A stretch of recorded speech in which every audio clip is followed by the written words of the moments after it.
Anyway, so let's talk about, we're doing better than it would seem. Anyway, so let's talk about the structural shifts in employment and how those are playing out. So this is Garrett's slide, and he talked about middle skill jobs going away. And a lot of it is due to automation. And automation is not just in the manufacturing plant where now machines do what a person did. When I started in my office a number of years ago, we had 30 people, and 6 or 7 were clerks.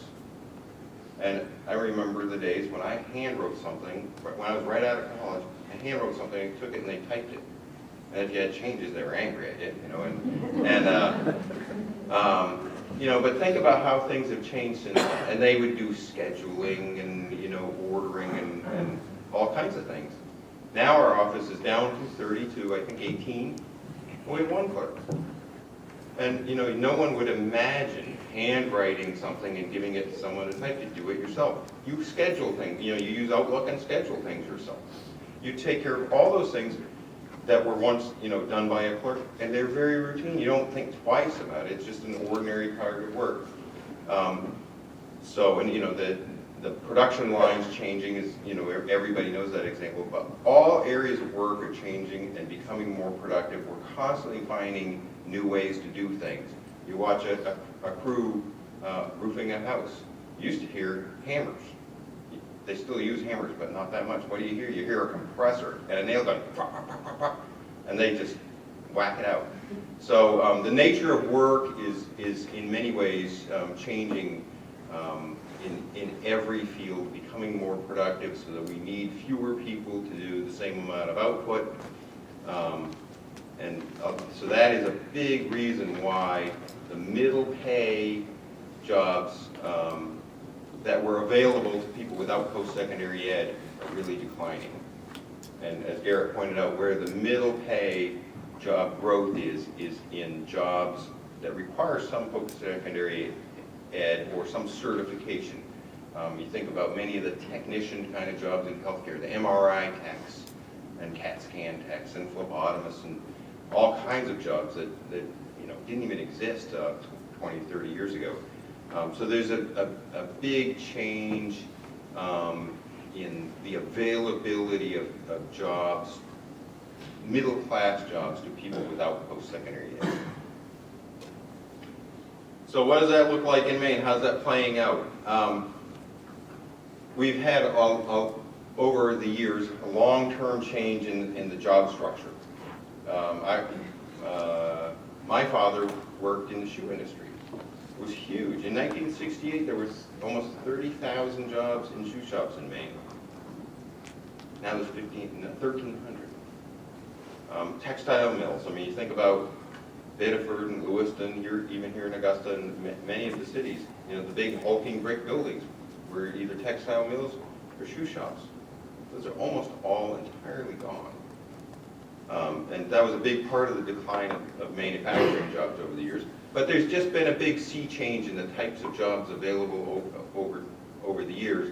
And a lot of it played out very gradually, so it wasn't that noticeable as people were displaced. Sometimes it was retirement, and sometimes it was just a few people, and so they could go get reemployed elsewhere. But then we had this terrible downturn, and all of a sudden, a lot of people were dumped very suddenly, and a lot of them fit a similar profile.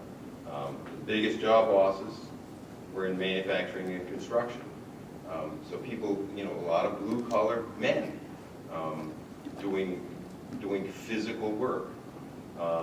And then in selling goods, wholesale and retail trade, and moving goods and transportation.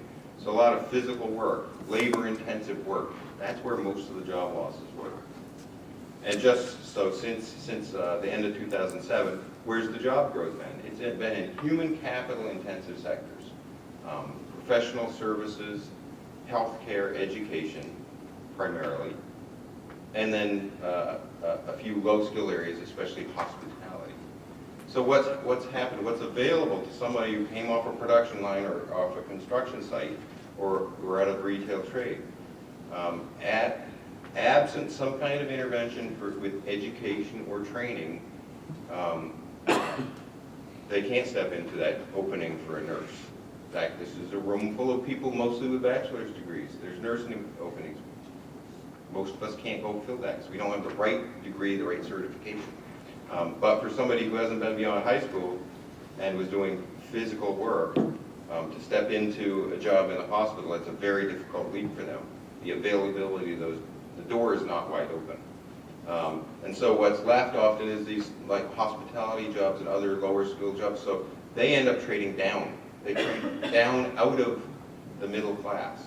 And unless there's some kind of change in their skills, their education, their experience, that's where they're going to end up staying.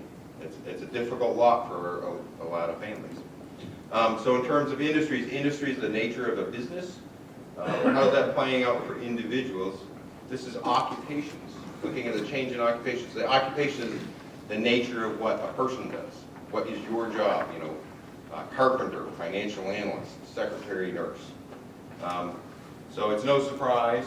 I don't know if you go up and read that, but manufacturing and construction were the sectors with the biggest job losses, while production occupations and construction extraction occupations are where the biggest job losses were. They're very correlated. Also, sales and administrative support jobs. So the production and construction jobs hit a lot of blue-collar men. The sales and administrative support hit a lot of non-college women. Jobs that involve physically doing things have gone down very, very rapidly over the last 4 years, much more so, at a much more rapid rate than was happening before the downturn. And the growth is in human capital intensive occupations. Healthcare technicians, practitioners, education, computer type occupations, and the like. So this is a massive reallocation of the types of jobs that are available. It's been happening over time, but it's really, really accelerating. So 7 of the 10 biggest job losers among occupations do not require post-secondary ed. Generally, most of the occupations, so the 7 to the left, your left, yeah. Most occupations in those groups don't require post-secondary ed. And 6 of them are kind of in the middle of the earning spectrum. And of the ones that are growing, 7 of the 10 biggest job gainers, generally those occupations do require post-secondary ed. And 8 of those 10 generally offer higher than average earnings.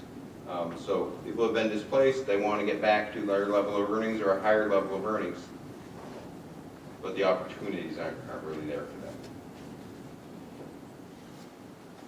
And just, you can see, it's no surprise how this has impacted people in terms of educational attainment. This is jobs by the usual requirement of educational attainment. Jobs that don't require post-secondary ed have gone down hugely related to those losses of production and construction and administrative support jobs. And we've had some growth in jobs that require post-secondary ed, related to the professional services and healthcare and so forth. So there's many people who have been displaced, don't have post-secondary ed, they need to be reemployed. Where the job growth is in areas where they need some help to get there. So the work attributes that are valued in growing middle income occupations are different from those that are declining. So looking at the knowledge, skills, and abilities, some examples in growing occupations, what are the things that are valued? The healthcare technician type kind of jobs as an example, critical thinking and problem solving, decision making, mathematics. For somebody who came off of a production line, machinery operation and equivalent selection and tool selection and physical strength, those are the things that were valued. So if that's what you've been doing all your life, and now you're faced with the kind of attributes valued in the jobs in the red that are declining, the ones in the green that are growing, boy, those are very, very different things that you're going to be expected to do. So it's a real shock to many people who have been displaced, and to find that the attributes required in jobs that are growing are different, so different than their experience. So that's all I have. So performance requirements are rising really in all fields of work. Some kinds of occupations are going away, but even existing occupations are really changing very radically. Lots of job skills are becoming obsolete. So it's really important we do a good job of providing the training and the education to help people get reemployed, because we're going to need every Mainer. With a workforce that is on the verge of shrinking, we can't afford to have a lot of people unemployed, underemployed, without the right skills. 10 years from now, we're really going to need people to be productive and engaged in the workforce.